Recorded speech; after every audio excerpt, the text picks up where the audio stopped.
grew from 2 vans to 125 vehicles in my fleet. I went from 1 employee to over 300 employees. I make sure that, hey, when I leave your office, you know who I am. I made good money in the streets, but I always kept a job because my first love was carpentry. At nighttime, I became a different person, and during the daytime, I was a construction worker. Mm-hmm.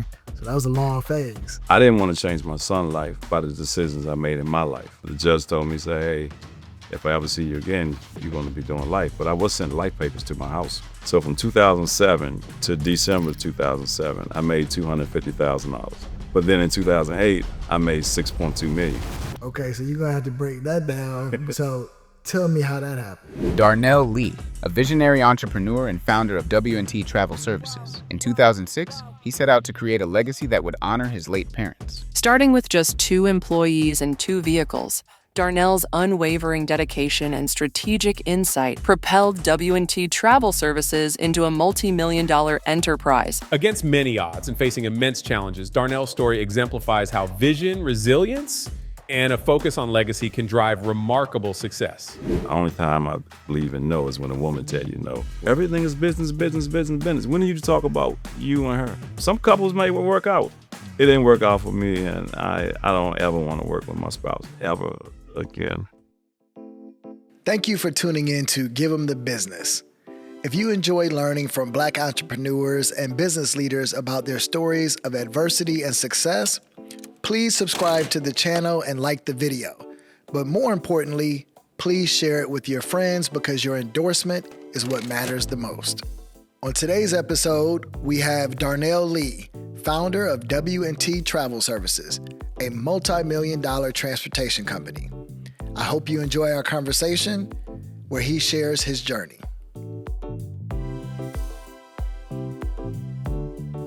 Welcome to another episode of Give 'em the Business. I'm your host, Troy Evans, and today I'm very excited to be talking with my guest, Mr. Darnell Lee. How you doing, sir? I'm doing fine, Seth. How you doing today? I'm all right.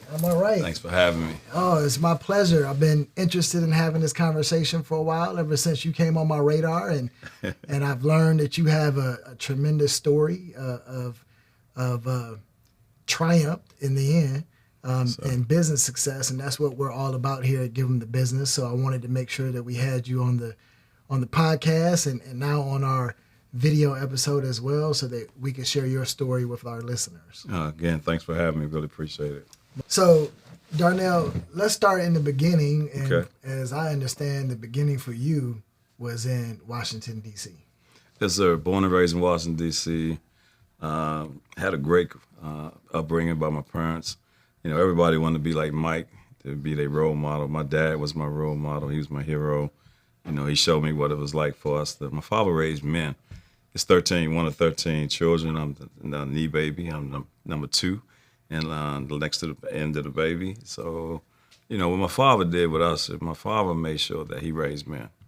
We was like the military, where we had to, yes, sir, no, sir. And I look at people now and they say, oh, that's the old slavery mentality. But you know, it was just the way he raised us to make sure that we gave respect. In order to give respect, you got to give respect. And, you know, being raised in Washington, D.C., there was a lot going on back in that day. Grew up under Marion Barry and the summer programs, getting summer jobs. And even at an early age, I was running around with little grocery carts, pulling people bags, shoveling snow, making extra money. So I had the entrepreneur spirit at an early age because of the fact that my father and mom gave us what we wanted. Gave us what we needed, not what we wanted. And so we had to go out and do it the old-fashioned way. We had to earn it, and that's where we are today.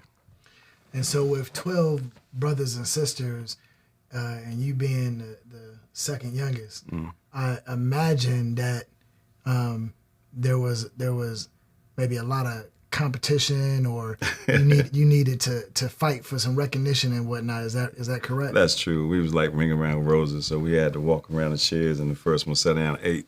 So I was just joking. No, we had our own basketball team, our own boxing team. We had our own football team.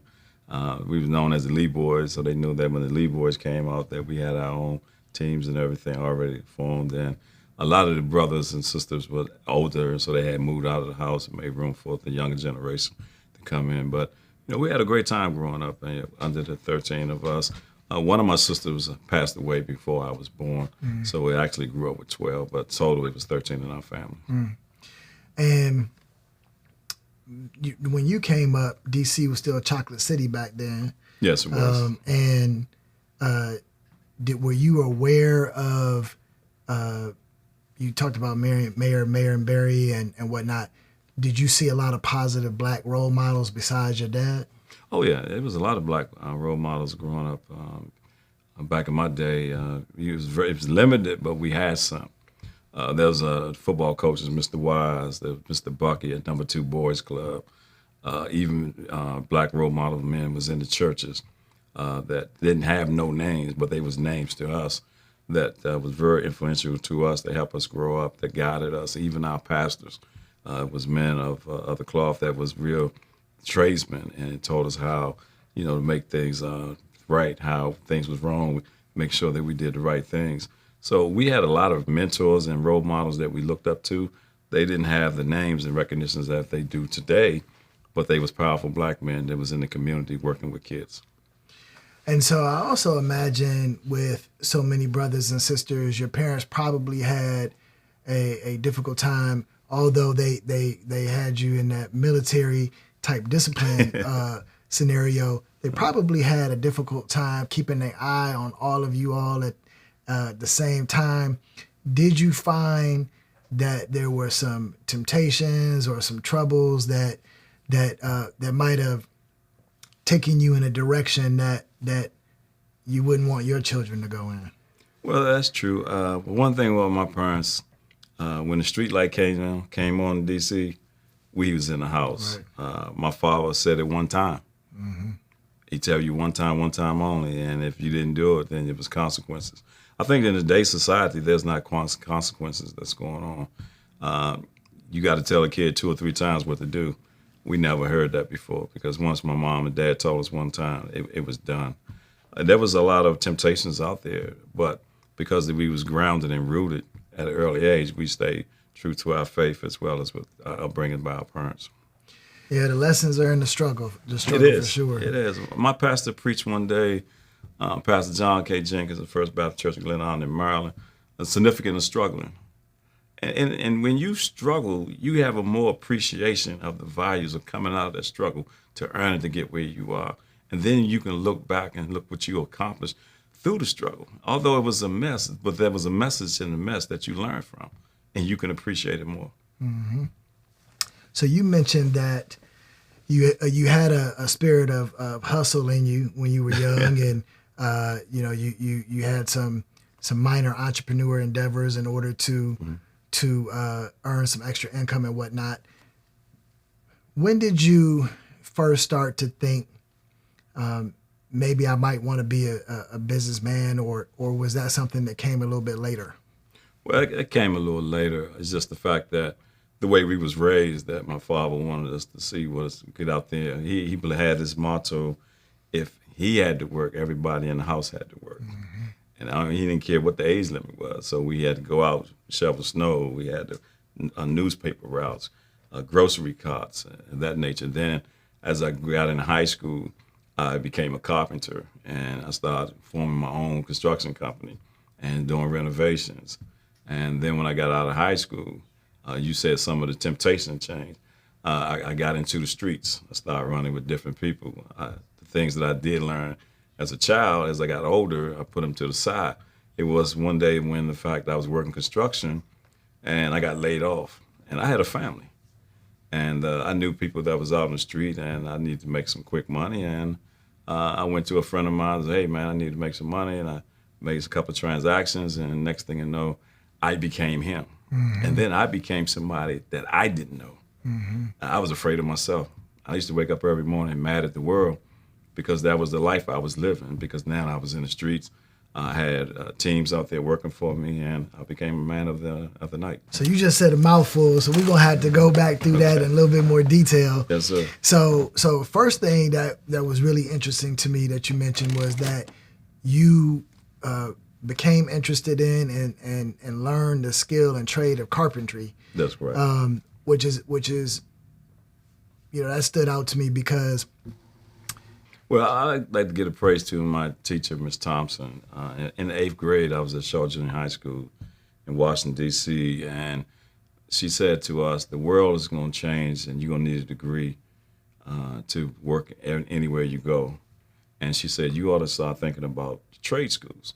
So there was a lot of vocational high schools in Washington, D.C. So my brothers, they went to Cardozo High School, McKinley Tech, and Dunbar High School in D.C., and I wanted to do something different. So I went to a vocational high school called Phelps Vocational High School, where I took up carpentry. As a kid, my mother was dragged us to church so much. Jesus was a carpenter. I wanted to be like Jesus, and I wanted to be a carpenter. So I followed my dreams, and I went to vocational high school, where I graduated top of my class at Phelps. And from there, I went into the construction industry. So soon from out of high school, I remember I was on the X2 bus going downtown in D.C., and I was laughing at the construction workers because it was real cold. I said, man, they crazy being out there. And the next following year after high school, I was out there doing the construction work. And I did 4-year apprenticeship program. After the 4-year apprenticeship program, I went into 2 years and got my master license. And I've been doing carpentry work for over 30-some odd years. Carpentry has always been a trade. I've made more money on the side than working construction than I was working a regular job. But during them times when you work in construction, you know, you have a season where you get laid off.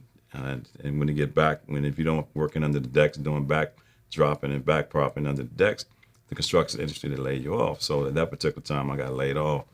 And my son, Darnell Jr., was just born. And I wasn't going back home, so I was determined to stay out on my own, and I turned to the streets. And so about how old were you when your son was born? 21. All right, so Darnell Jr. was born when you were 21.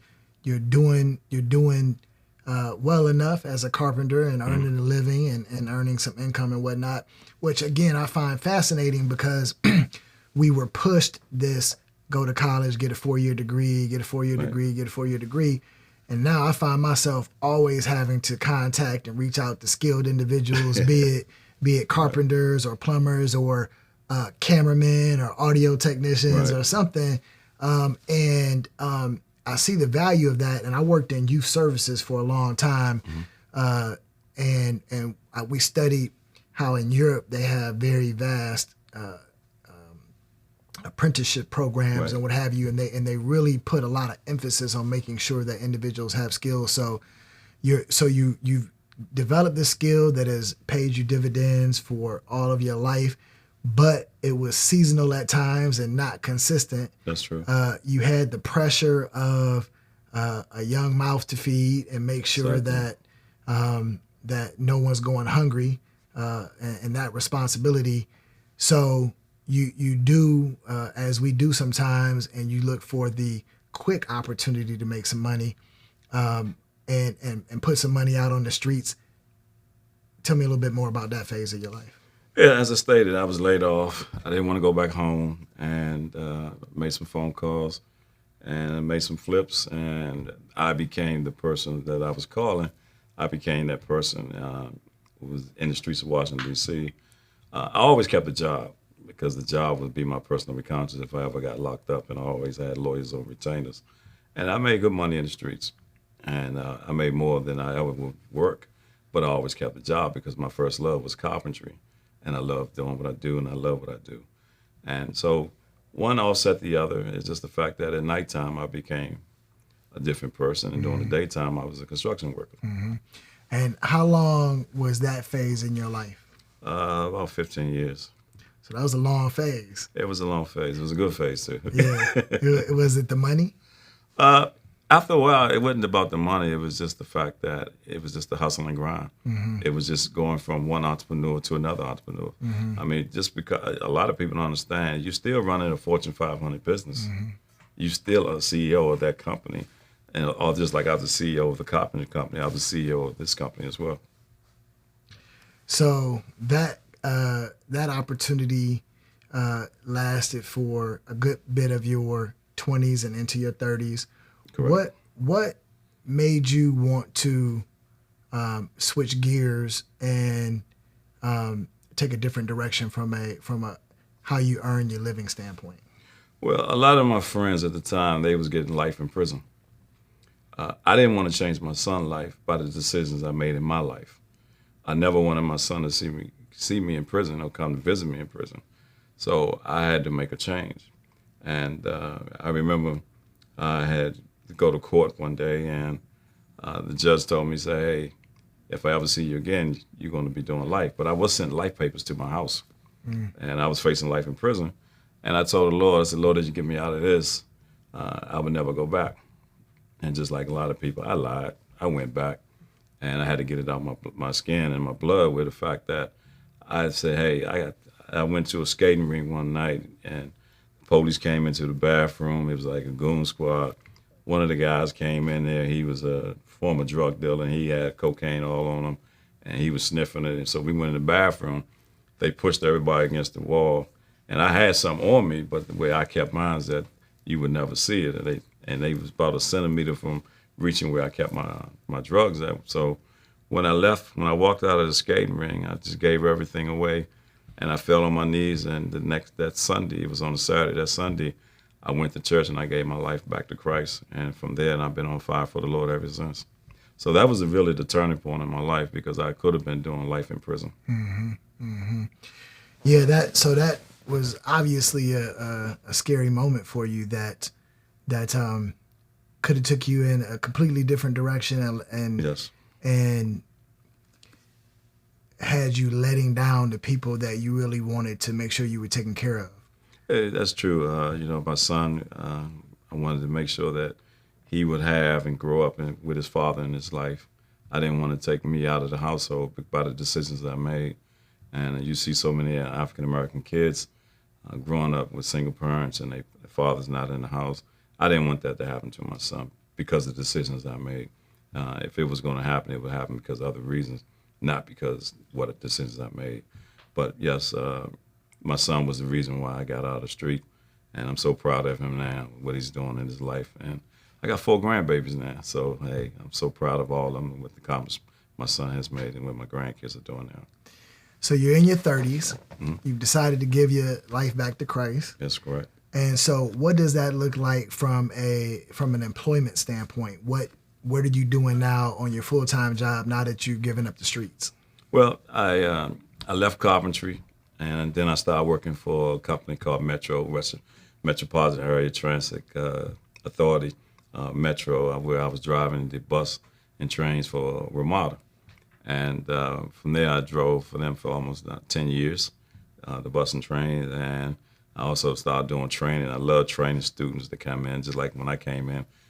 Someone trained me, and I love they call it LPI, Line Platform Instructor and Training Instructor. So I love doing that. And from there, I was going up to Atlantic City because I also worked part-time with another company driving motor coaches.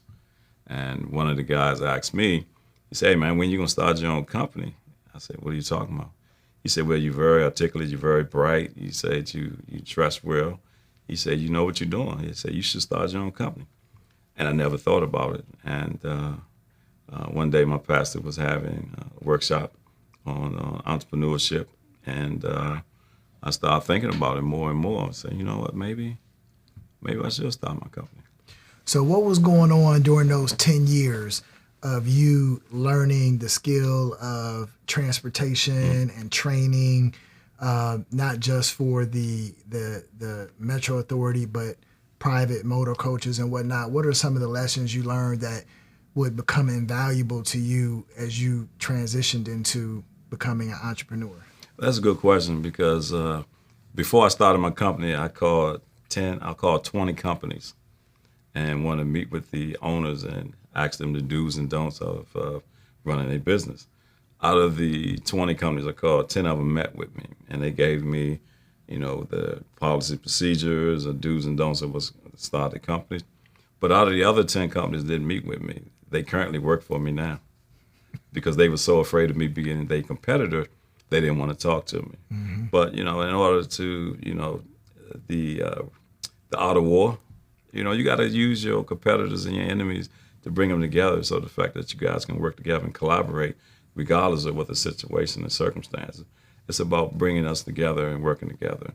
So the value that I learned at Metro was tremendously. I learned how to run an operation. I learned about being on time. I learned about customer services. I learned about the maintenance. I learned about the revenue stream. I learned so much at Metro where I transitioned all that knowledge I learned from them and started my own company. And in the same format that Metro taught me. I'm running my company the same way: customer service, safety. Those are the main two things that we keep. And our customer service and our clients are our number one pet peeve. And if you don't have that in your repertoire, you really just out there making money. Because if you're not there serving your company, serving your people that's there, you really not having fun out there doing what you're doing.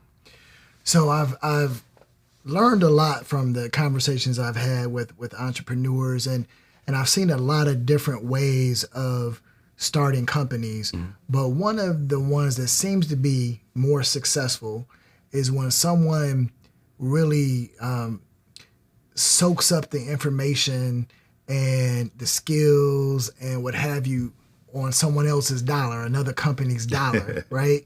Right. Then they become an expert in that field, and that's what allows them to start their company on a very successful footing versus having to learn on their own dollar. That's true. Do you recommend that strategy to entrepreneurs? Of course. Why reinvent the wheel? Mm-hmm. Mattel built a game in 1970. You say in 1990 you have a better solution to make it better. In 1990 we improve it a little more, and then in 2000 AI comes out and enhance it even more. Mm-hmm. So why reinvent the wheel when it's already there? Just make it better. Mm-hmm. Just listen to the people that you are talking to that help you grow, because in this industry, no matter how much you think you know, there's more to learn, and regardless of what you're going through. So I have learned to say I can learn from a fifth grader, mm-hmm. because you never know what that kid can tell you to help you grow. And so you're given the thought of starting your own company, mm-hmm. After being in it for at least 10 years. Correct. So now, if I'm doing my math right, you're in your late 30s, early 40s before you even have the inclination of starting your own company. Correct. Before you take that leap of faith, what are you thinking? What concerns you? What doubt do you have in regards to, if I'm gonna go out on my own, what do I need to make sure is lined up? A lot of us had that Frankie fear. We are our worst enemies. We put so much doubt before we get started, and a lot of times we just don't walk out on faith. We can think about all the negativities instead of the positivity that can come from it. And you gotta think about both. But yet sometimes we talk ourselves out of something.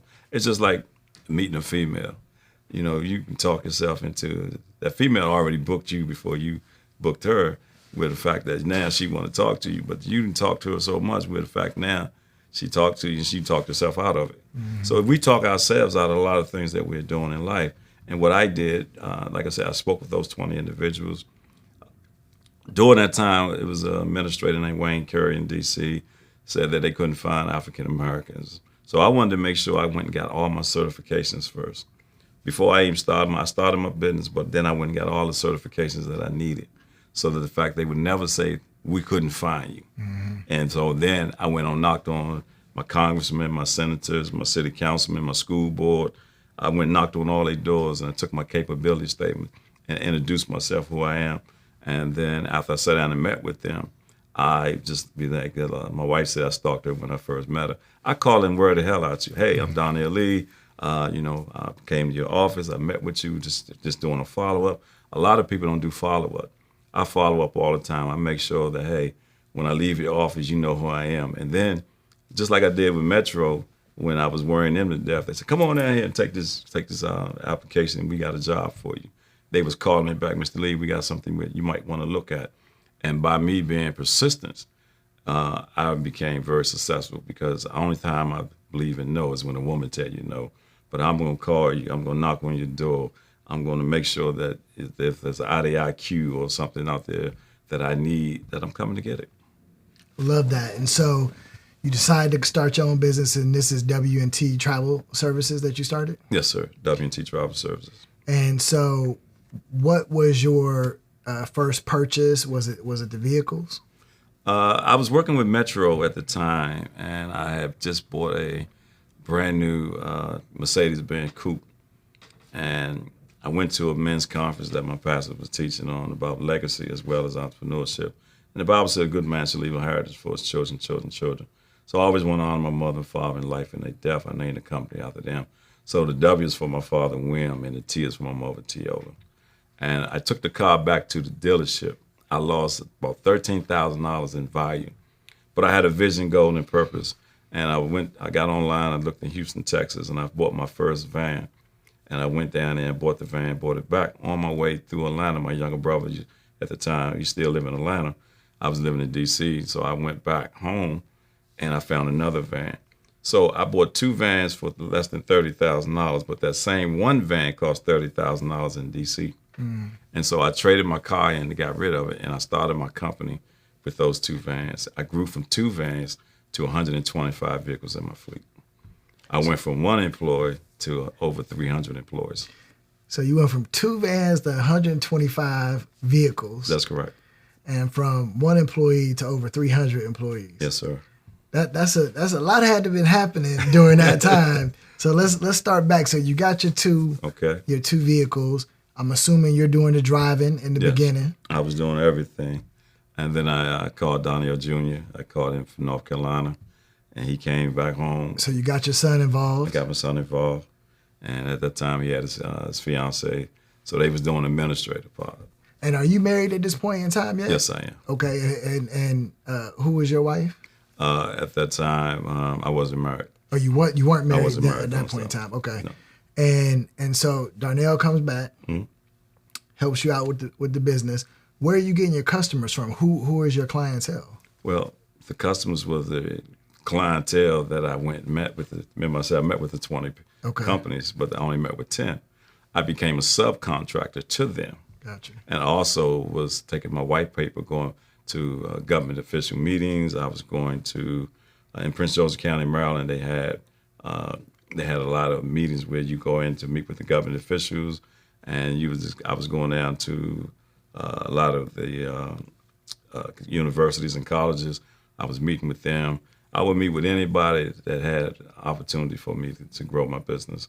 And so I went down to district. I went down to the district government, federal government, state municipalities. So I was just going and making meetings with individuals, so the fact that I can enhance my company.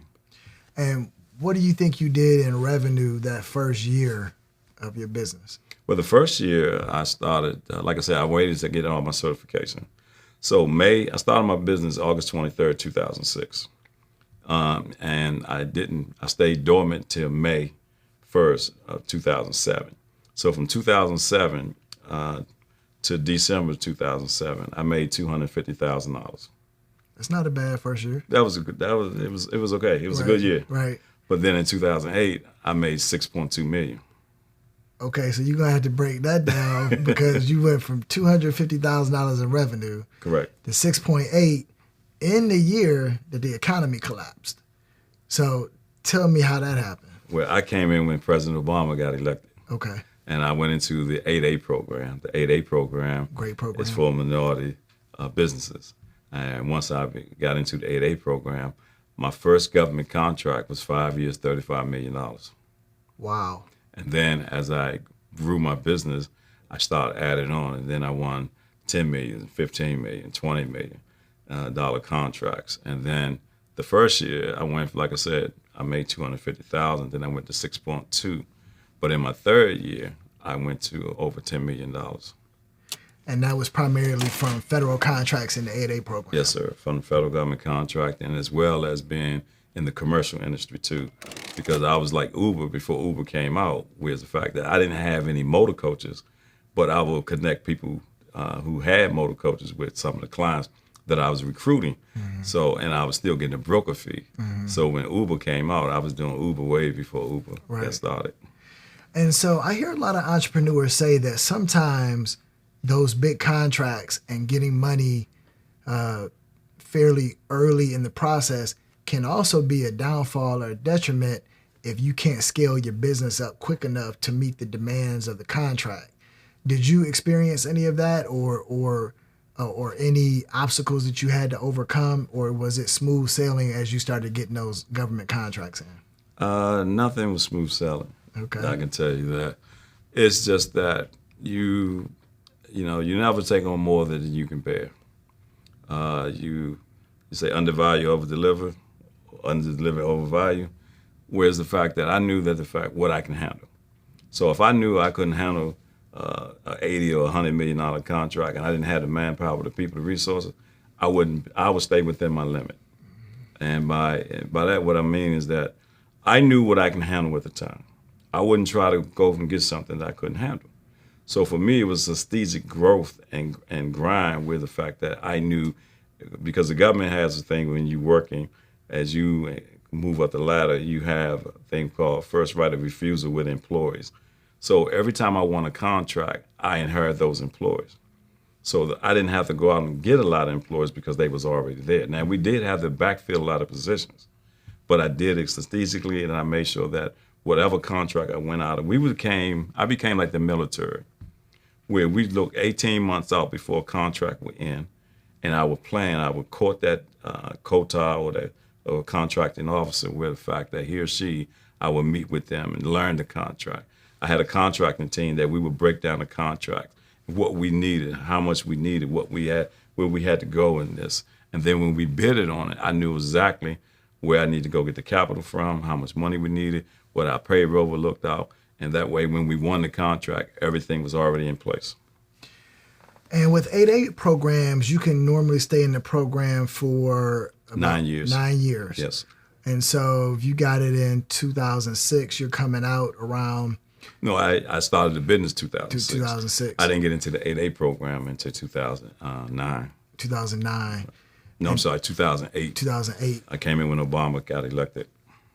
And so you got 9 years. So that means around 2017. I graduated April 2nd. Graduating. Yeah, April 2nd. You know that date? Yes, sir. It's my graduation day, just like my birthday, right?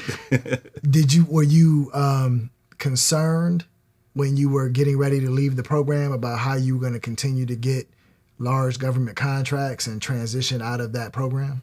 Well, there was a lot of myth going around, and it was some truth, whereas that a lot of times when you graduate out of the program, a lot of companies went bottom. That's why they said in your 5th and 6th year, you should be planning for your exit strategy, where the fact whether you're going to sell your business or whether you're going to graduate and keep the business. For me, I knew, learning from some of the people that's been in the industry, I had to position myself to flip my contracts. What I mean by that is that I knew that my contract was going to end after I graduated out of the 8A program. So I picked my successor. So you have to give them 2 years experience. So if I knew that Troy was coming into the 8A program, I would go vet Troy and say, Troy, hey, look, I know that you need a mentor and you need somebody to guide you as entrepreneurship. So in the mentor protege program, I would either put you in a mentor protege program or I would mentor you with the fact that you just got in the 8A program. You just happy to be there. And then you got a seasoned vet like me who can help you grow your business. So it's a great fit with the fact that now I take my expertise, train you and mentor you, and then I'll bring you on my contract so that the contracting officer and the government can see that, hey, now Troy has past performance. So the government would prefer you to have 2 years past performance. So I bring you on, get approval from the government, get that past performance, and then we flip the contract where you become the prime and I become the sub. So throughout my tenure, although I knew that I wouldn't be the prime anymore in certain contracts, I prepared to become the sub. I'm still making 49% of 49% of something is better than 100% of nothing. Without a doubt. So I just flipped the contracts. Okay. Very smart. And oftentimes you find that sometimes entrepreneurs are not thinking that far down the road and preparing for some of those rough transitions and patches that need to happen. So you know what I learned about that is that a lot of generations think 10 and 20 years ahead of time. Mm-hmm. And by my upbringing and my parents and being around a lot of entrepreneurs as well, I think 5 to 10 years of extra strategy, what it's going to look like 10 years from now, where I want to be in 10 years from now. So now I'm 8 years, going on 8 years removed from the 8A program, but it's like I never left because I know how to use that tool to my advantage. And so what was or what is so far because I know you're still going strong with it. What has been your peak revenue year in terms of W&T Transportation? My peak, I think the highest was probably around 25 million. Okay. Bringing in 25 million that year. And then we went down to 20, and then with COVID came, we went down to like 15. And then, we ramping back up. So we back up to about 12 to 15 million a year. Okay. And I noticed that also as entrepreneurs have some success, and the thing that got them there, the baby that they cultivated and grew into a successful company, also allows them to pursue some other endeavors. Yes, sir. And to expand their business horizons and what have you. And you also got into the entertainment space as well. Tell me a little bit more about that. I was lucky to grow up under great leadership. A friend of mine named Russ Parr. Russ Parr worked for Radio 1 and TV 1, Urban 1. And Russ was doing a couple of filming movies in California. I went out to California and watched him do a movie called The Under Shepherd. And I watched behind the scenes, and Russ let me see what happened. And I was happy to see what happened. I was like, oh, man, this is something I want to get into. And then I partnered with Russ on 1 or 2 movies. And then I started partnering with other filmmakers and became executive producers on different films. And now I'm in training under a great guy now who's helping me got into promotions, whereas now we're doing shows, gospel shows. We're doing R&B shows as well. So now I've got into the entertainment full. We're out there on the movies, and now we're doing shows as well. And so do you find that pursuing those passions takes your eye off the ball at all with the transportation, or are you able to stay focused? It goes twofold, because most of the gospel artists, most of the R&B artists, most of the actors and everything use my service to come in when they come in town. So I use it, as a fact, to my advantage, because one, they have to be chauffeured around. They have to have transportation. I don't care what industry you in, corporate, movies, shows, whatever. You got to have transportation. So who better use your own service? And that's a part of the revenue that you can keep for yourself, and it works for you. So you were able to blend the synergies between the yes, endeavors. Sir. Yes, okay. Sir. And you recently just were awarded a contract, correct? Yes, sir. Another contract. I've been on it for 15 and a half years. Now I have another 5 years on it. We won it. By the time we finish it, it'll be worth almost $45 million over 5 years. So that gives us, that's just one contract. And this contract that I've been working on, by the time I leave in 5 years, we almost gross on one contract, almost $200 million. Very nice. Yes, sir. So I think in 20 years and $200 million, it's not bad. Right. And so I know you're married now. When did you meet your wife? I met my wife about 11 years, going on 11 years. This next year, 2025, would be 11 years. What is unique about starting a relationship as an entrepreneur? Well, the unique thing about it is that I get up every day, love what I do, and do what I love, and can't nobody take that away from me. The thing about my wife is that she was an entrepreneur as well. She was a real estate broker. She owned her own brokerage firm. She worked with hedge funds, so she was very heavily in as far as in the housing industry. And the thing, I was just coming from a divorce, and I said, well, I don't have to worry about her taking my money because she got her own money. Mm-hmm. So it was very enlightening that, to bringing the two skill sets together. But the first thing when I first met her, I told her, I never want to work with you, because I find that so many couples, including myself, when you're in couple relationship, it works for a while, but now there's no separation from church and state. Mm-hmm. Anything happening at the business, you're taking it home. It's in the bedroom. I want to hear Luther. You talking about balance sheets and all like this. I don't need no balance sheet. I got other things on my mind, right? I want to balance something else. Right. So, but that's the thing you have. But some couples may work out. Mm-hmm. It didn't work out for me, and I don't ever want to work with my spouse ever again. Okay. I just want to be husband, supporter. Right. I just want her to be my wife. I hear some trauma in that statement, but I've been through. I went through hell through that. Right. And the divorce I went through is because of the fact that we couldn't separate business from pleasure. Mm-hmm. It was always business, and it gets to the point where you can't sleep, and then you just lose that feeling for that person. Is that I don't have a wife anymore. I got a business partner. Right. And the business partner take over the relationship, and you're like, man, I just don't like this partner no more. Right. And it goes both ways. I'm not saying she was at fault or I was at fault. It's just that we grew apart from each other.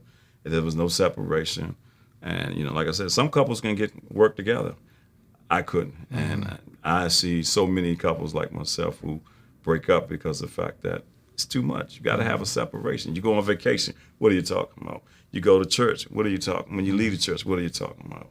You go home with the kids after you put them down, what are you talking about?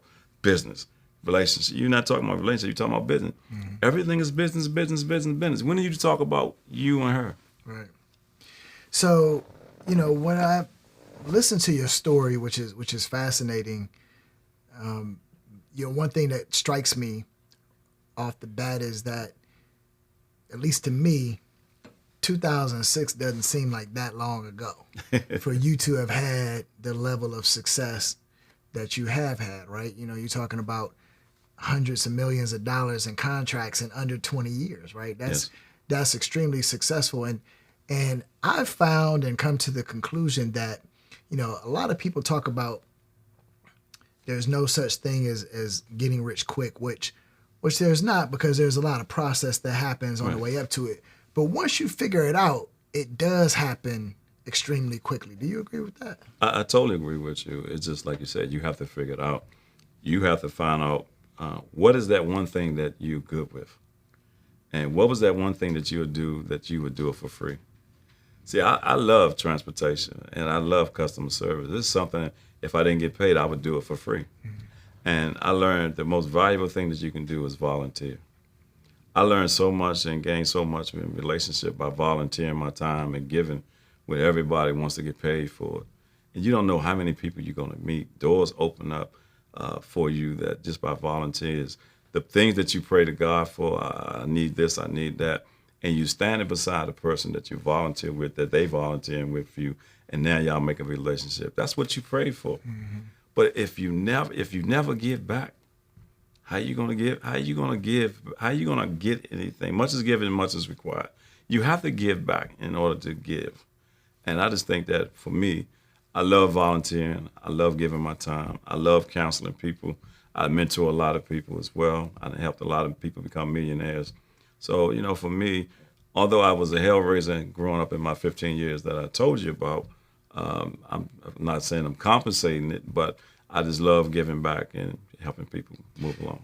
I do see that as a recurring theme with successful people, is that spirit of service and that spirit of giving back. In 20 years of business, what's still keeping you up at night? What keeps me up at night is being broke, a failure, customer service, making sure that my clients, my customers are taken care of, making sure the buses are going on time, making sure my staff is giving great customer services. Because when they see my staff, they're going to see my staff before they see me. And they are the ambassadors of the company. And if I'm not training and equipping them to do the right things, then I fail. And that will keep me up at night, making sure that I equip my staff and my team to make sure that they have the right equipment to serve the community. Jesus was a servant. And like I said, growing up in D.C. and as a child, that's all we heard of biblical principles. And I built my company on biblical principles, and I'm proud of that. And I continue to thrive off that. And I want to make sure that no matter how big you are, and we have clients from the outhouse to the White House, and soon to come to your house. Right. So we're gonna make sure that we give you that customer service and the things that I grew up on, I instilled in my staff as well. I often, too often actually, run into scenarios where I'm going to some business that I want to patronize, and one of the employees has closed it down early, or one of the employees is not actively soliciting my money, And I'm constantly thinking, the owner doesn't want this to be happening, right? The owner wants you to stay open until the stated hours. The owner wants you to go above and beyond, but there's a training mechanism or something that's missing there that prevents the delivery of excellent customer service. And I like to vote with my dollar, right? So, I may give someone a pass once, but I'm not going to continue to spend my money at an establishment that's not delivering excellent customer service. And all too frequently nowadays it's missing. So that you being focused on that and having fear of that makes a lot of sense to me. Well, as the owner of the company, how much time do you put in? I'm up like 20 hours a day. I sleep 4 hours. My staff tell you can call me 3:30, 4 o'clock in the morning. I'm up. I go to bed 11:30, 12 o'clock because I'm up, because I'm concerned. When that first bus go out, I want to make sure that bus went out on time. If it did, why are we late? What's going on? What's the mechanism behind it? We got a replacement bus. So I want to already have things already ready for plan B. I hear a lot of people say, if you got a plan B, you ain't got a plan A. That's what they believe. I believe that you always have a backup plan because sometimes with mechanicals and machines, even men, we all fall. We're going to fall short. So you have to have a plan to make sure that if that bus goes out and it breaks down, what's my backup plan? I got to make sure that I got other operators ready to stand by. I got to make sure that we get the people where they want, because there's rules and laws in DOT, Department of Transportation, that we have to comply with. I can't have a bus on the highway more than an hour. So I got to make sure if something happened, I got a backup plan to get these people off the highway or the buses to serve. So I got to make sure that I do my due diligence as an owner to make sure I take care of my customers, who are my first love. And if I don't take care of them, they won't take care of me. Right. So I've got just a few more questions before I ask you to give our listeners the business. But but one of the things that was also intriguing to me is that you mentioned that you've had at peak at least 300 employees. What is the most challenging aspect of having that many people that you are responsible for and that need to make the operation work? You're going to need more time on the show. You got to remember you're dealing with 300 personalities. Everybody wants to be you. Everybody wants you to listen to them. And I can't be everywhere at the same time. So that's why I have great managers that we put in place, HR managers, my COO, and project managers that we can come in as a team. We sit down and strategize. Every Monday we have our calls. We meet to make sure what's going on in the day-to-day operations. But with my employees, because they are my ambassadors, I want to make sure that they are satisfied, that they get what they need. And a lot of times we always say the customer's right. That's not true. The customer's not always right. But it's our job to make them feel that they're right. And we give them another opportunity to show them, hey, although you asking for this, have you thought about this? And, a lot of times, I give you an example. One day I was driving the bus and I picked up a passenger and they wanted me to do something outside the rules and regulations. And I told them, I have to check with the company, but sir, we can't do that. And while I was driving the bus, they called in on me and reported me. But he didn't know he was talking to the owner of the company. Right. And so when we got to our destination, he told me, he said, well, I was going to let you know you reported. I said, did you talk to Mr. Lee? No, I left him a message. I said, well, I'm quite sure he's going to get on me when I get back. Well, customers always lie. I mean, come on, they lie. They tell you things that they want to make things look better in their favor, when the fact that all you got to do as an owner of the company is stick to your morals, stick to things that you built your company with. And, sometimes you got to bend a little bit to make sure that, hey, you certifying your clients. But you got to also let your clients respect you as you respecting them. So what are you looking forward to in the next 5 years? What are you most excited about? Oh, I just started, I believe Mr. Dave asked me what I don't do. I just started a cybersecurity company. I have 3 Secret Service agents. I got 2 CI agents. I have some Microsoft executives, and I got a little on me. And we're going to make this thing work. So we're in cybersecurity. You just started a cybersecurity. So in other words, I'm going to have you back for another episode of Give Them the Business, where you're giving us a different set of lessons from that. Yes, sir.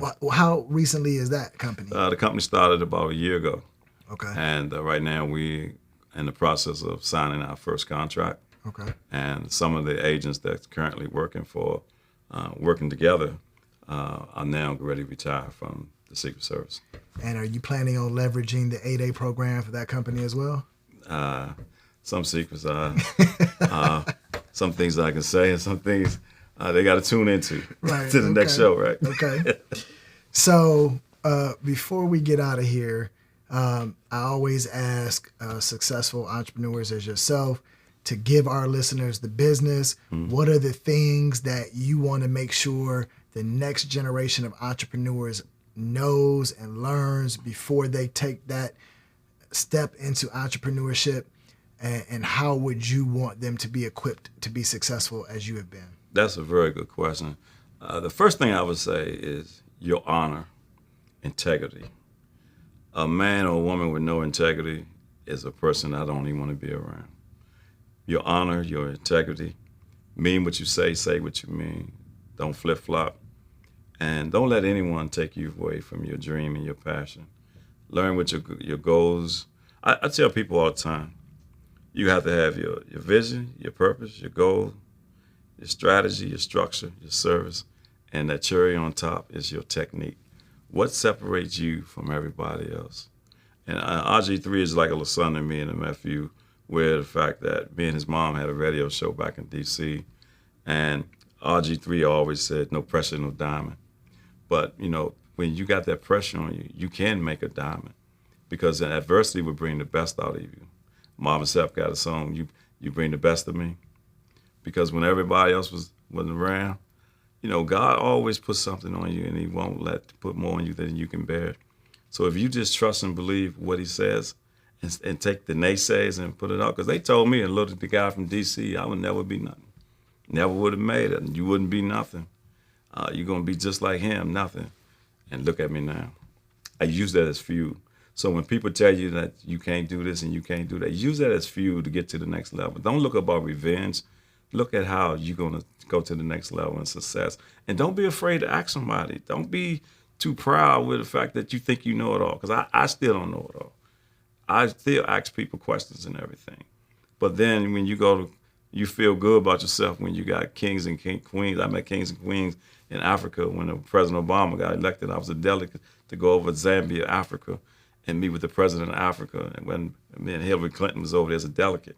And not only when I was there, God put on my heart to build a school. Where I was building a school in Zambia, Africa. And they asked me this question, why are you building a school in Africa? Well, I said, every 20 years, you guys change our demographic. You call us black, colored, Negro, and now African American. So as an African American, I'm going to build a school in Africa, and I'm going to build a school in D.C.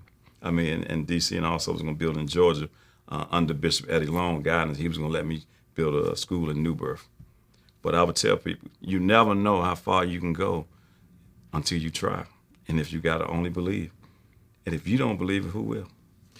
So, Darnell, you just told me you did a radio show with RG3. We're talking about Robert Griffin III, right? His mom. His mom. Okay. Jackie Griffin, yeah. We didn't talk about that, so you kept that in the Secret Service dialogue for the next conversation.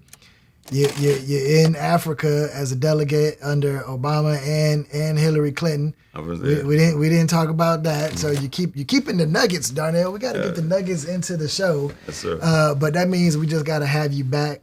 I appreciate you giving the business to our listeners. Yes, sir. It has been a pleasure getting to know you, and I wish you all the success. Thank you very much for having me. I really appreciate you. Thanks a lot. Much success in your endeavors moving forward. Thank you. I appreciate it. Thank you as well.